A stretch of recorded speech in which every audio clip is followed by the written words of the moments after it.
Hello, good morning. Araw po ng Sunday, April 11 po. So, ito po yung latest na ating video sa ating itikan. Sa tagal ng siguro mga more than 1 month, hindi po ako nag-upload kasi hindi po natin nagawa yung ating mga gustong gawin. So, ito na yung ginawa natin na kanilang paliguan. Kasi kailangan talaga maligo ng itik para po tuloy-tuloy ang kanilang pangingitlog. So yan po yung ating ginawa na pipe na manggagaling doon sa baba at araw-araw po natin nilalagyan ng tubig ito kaya pinapalitan.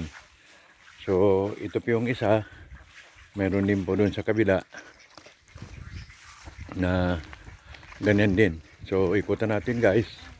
Sa labas po ako ng bakod nila. Oh, yan po.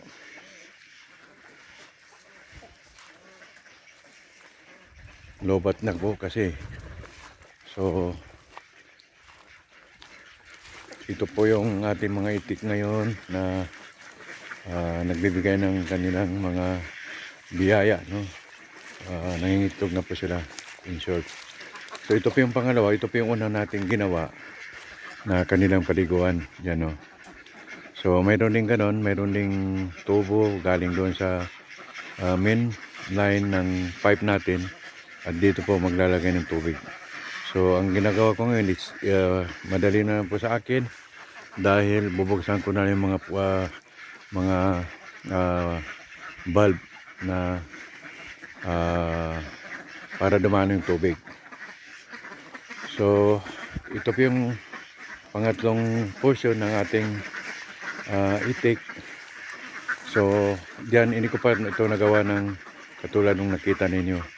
Ang ginawa ko na lang ay for the meantime nilagyan ko ng palanggana para diyan po sila maligo. Kasi ito, hindi pa natin na-classify yung female at saka male, no?